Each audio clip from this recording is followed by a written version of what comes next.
नमस्कार। मैं बहुत लंबे वक्त से ज्योतिष सिखा रहा हूं और आप सभी सीखते भी हैं, बहुत अच्छी तरह से सीखते हैं और मुझे अच्छे अच्छे कमेंट्स करते हैं, अच्छे अच्छे विशेष भी आप मुझे देते हैं। अब लेकिन फिर भी जब मैं ज्योतिष ऑनलाइन सिखाता, ऑनलाइन या फिर कहीं वीडियोस के माध्यम से सिखाता हूं, तो वीडियो कितना बड़ा होगा? ज्यादा से ज्यादा 10 मिनट का, 15 मिनट का, 25 मिनट का। तो 10, 15 या 25 मिनट के वीडियो में पूरा का पूरा एस्ट्रोलॉजी डाल देना, ये तो असंभव है। और उससे भी बड़ी बात मैं मानता हूं एक्सपीरियंस, आपका अनुभव। अब अनुभव कोई भी वीडियो में नहीं डाल सकता है, आपको बताया जरूर जा सकता है, लेकिन अनुभव खुद से आता है, अनुभव हासिल करना पड़ता है खुद काम कर करके। आपका आपका जो अनुभव है उसी के आधार पर आप जिंदगी जीते हैं और आपके काम करने का तरीका है, उसी प्रकार से एस्ट्रोलॉजी में भी है।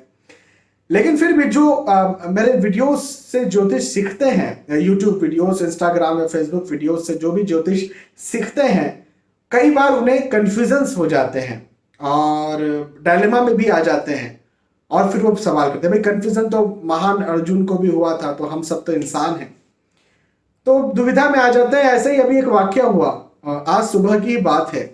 मैं कंसल्टेशन दे रहा था और एक सज्जन आए जिन्होंने कहा, सर मैं बहुत लंबे वक्त से आपसे ज्योतिष सीख रहा हूं, लेकिन सर आपने एक जगह यह बताया था कि कोई सा ग्रह, उनकी कुंडली में ऐसी ही स्थिति थी, उन्होंने कहा कि सर आपने बताया था कोई सा ग्रह जब इस प्रकार बैठेगा और इस प्रकार उसकी महादशा चलेगी तो उसको बहुत अच्छे फल मिलेंगे। सर मेरी भी कुंडली में ऐसी ही स्थिति है, लेकिन मुझे तो खराब फल मिल रहे हैं, ऐसा क्यों? 2-3 दिन पहले एक और मैं आपको एग्जांपल देता हूं। 2-3 दिन पहले और एक सज्जन आए, उन्होंने कहा, सर आपने तो एक वीडियो में बताया था कि ऐसा ग्रह ऐसी स्थिति में बैठेगा तो खराब फल देगा, मुझे तो अच्छे फल मिल रहे हैं, ऐसा क्यों? मैं सिर्फ ये जानने के लिए आपके पास आया हूं कि आप पर विश्वास रखता हूं। तो मैंने कहा ठीक है। मैंने दोनों को समझाया इसी वे में जो कि अभी आपको इस वीडियो के माध्यम से समझा रहा हूं कि आपको जो दशा अंतरदशा चल रही है, खासतौर पर जो दशा चल रही है, निसंदेह जो मैंने वो वीडियोस बनाए हैं उसके आधार पर आपको फल मिलना चाहिए और मिलते भी। अधिकतर लोगों को उसी के आधार पर फल मिलते हैं, लेकिन फिर भी 20%, 15% लोगों को उसके आधार पर फल नहीं मिलते हैं। उसकी वजह यह भी होती है कि आप जो जिंदगी जी रहे हैं, जरूरी नहीं कि आप अपने भाग्य की ही जिंदगी जी रहे हैं। कहने का मतलब, आप जो भौतिक सुख सुविधाओं में बैठे हैं, मेरे कमरे में एसी लगा हुआ है, मेरे पास गाड़ी है, 4 व्हीलर है, मेरे पास अच्छा खाना है, अच्छे कपड़े हैं, जरूरी नहीं कि मेरे अपने ही भाग्य का है। हो सकता है मेरी वाइफ के भाग्य का है, हो सकता है मेरे बच्चे के भाग्य का है। तो कई लोगों की कुंडलियों में ऐसे योग होते हैं जिसमें वो विवाह के पश्चात या संतान के पश्चात उनका भाग्योदय होगा, ऐसा दर्शाता है। तो कई बार ये होता है कि यदि कुंडली में कहीं खराब दशा भी चल रही है, मैंने यदि किसी वीडियो में बताया कि भाई ये खराब दशा खराब फल देगी, तो भी हो सकता है कि विवाह के पश्चात या संतान के पश्चात वो खराब दशा खराब ना दे करके बहुत अच्छे फल दे जाती है, भाग्योदय वाले फल दे जाती है। तो दशा का फल नहीं होता है, एक्चुअली लगता ही है कि दशा का फल है, वो दशा का फल नहीं होता है, कुंडली के योग का फल होता है। कुंडली का योग ऐसा है कि किसी के आने से आपका भाग्य मजबूत होगा, या फिर ऐसा भी हो सकता है कि भाई किसी को कहा कि भाई आपकी कुंडली में ये ग्रह अच्छा है, इसके अच्छे फल आपको मिलेंगे, लेकिन विवाह हुआ और बिना कुंडली मिलान करके हुआ, भकुट दोष या नाड़ी दोष जैसी कोई स्थिति आ गई। मैंने इस पर एक पूरा सीरीज बनाया है। तो भकुट दोष या नाड़ी दोष जैसी स्थिति आ गई और उसमें तो भाग्य की हानि होती है, तो अच्छी दशा भी चल रही है, लेकिन इस प्रकार से विवाह हुआ जिससे भाग्य की हानि हुई और भाग्य की हानि की वजह से जो है वो दिक्कत पैदा हो गई, तो अच्छी दशा में भी खराब फल देखने को मिल गए। या कई बार, अब अनफॉर्चुनेटली कई बार होता है कि कुछ नक्षत्र भी ऐसे होते हैं जिसमें यदि जन्म होता है तो शास्त्रों के आधार पर मैं बात कर रहा हूं कि उन नक्षत्रों में यदि बच्चे का जन्म होता है तो पिता या माता को किसी प्रकार का कभी कभी कोई कष्ट होता है, हमेशा नहीं, लेकिन बहुत डीप एनालिसिस करना पड़ता है, उसके बाद ही पता चलता है। तो हो सकता है किसी के बच्चे का जन्म ऐसे नक्षत्र में हुआ है, तो वो नक्षत्रों की शांति या पूजा पाठ भी बहुत जरूरी हो जाती है।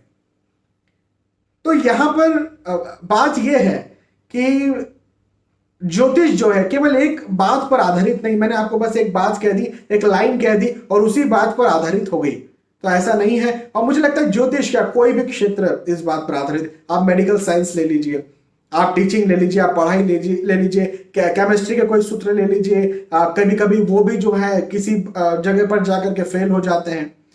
एक्सेप्शनल कुछ कुछ केसेस होते हैं, केमिस्ट्री में, मैथमेटिक्स में, बहुत सारे, हर जगह पर होता है। उसी प्रकार से एस्ट्रोलॉजी में भी होता है। तो आप आज जो भोग रहे हैं वो जरूरी नहीं कि आप ही के भाग्य का है, हो सकता है किसी और के भाग्य का भी है। कई बार आपको ये सुनने में आता होगा, मेरी बिटिया जो है या उनकी बिटिया जो है जब पैदा हुई थी बहुत बहुत बहुत वो आगे बढ़े, और जब उनकी बिटिया की शादी हुई तो उनका धन में जो है बहुत कमी आने लगी। उनकी बिटिया जैसे ससुराल गई, उनके भी धन में कमी आते आते वो जो है वो बड़े परेशान रहने लगे। तो ये क्या बात है? ये बात ऐसी है कि उनको अपने बच्चे के भाग्य का मिल रहा था इतने वक्त तक। तो कुछ भी हो सकता है, ये कुंडली पर देखना पड़ेगा किसकी कुंडली में कैसी स्थितियां बनी बैठी है। तो मैं जब मेरे पास कुंडलियां आती है तो मैं सिर्फ ऐसा नहीं देखता हूं कि ये दशा चल रही है और आपको बस बोल दिया भाई बहुत अच्छी है बहुत खराब है। तो बहुत सारी चीजें होती हैं, इन सारी चीजों को देखा जाता है, इन सारी चीजों को समझा जाता है, और उसके बाद में आपको बताया जाता है। फिर बहुत सारी सूक्ष्म कुंडलियां होती है और बहुत सारे फिर योग भी होते हैं। तो खैर मुझसे ये आज या कल में दो एक दिन में ये 2 बार सवाल मुझसे पूछ लिया गया, तो मैंने कहा ये बात आपसे शेयर करनी चाहिए। मुझे लगता है कि आपको ये बात समझ में आएगी, शायद आपको एक्सपीरियंस मिले, शायद आपको इस बात का फायदा मिले। भाई वीडियो देख रहे हैं, ये भी तो एक एक्सपीरियंस आप ले रहे हैं, तो अनुभव, एक्सपीरियंस इसे भी कहते हैं। खैर अनुभव लेने का सबसे अच्छा तरीका है अपने जीवन का एनालिसिस करना। इस पर मैं एक अलग से वीडियो बनाऊंगा आपके लिए कि किस प्रकार से एक अच्छे एस्ट्रोलॉजर का एक्सपीरियंस लिया जाए। भले आपके पास बहुत सारी कुंडलियां नहीं, आप आपका एस्ट्रोलॉजी में बड़ा नाम नहीं है, कोई दिक्कत नहीं है, आप भी बहुत अच्छा एक्सपीरियंस ले सकते हैं। आने वाले वीडियोस में उसकी बात करेंगे, यदि आप चाहते हैं तो कमेंट में मुझे बताइएगा। चलिए बहुत बहुत धन्यवाद। आज के इस वीडियो में, आने वाले वीडियोस में फिर मिलते हैं, तब तक के लिए नमस्कार।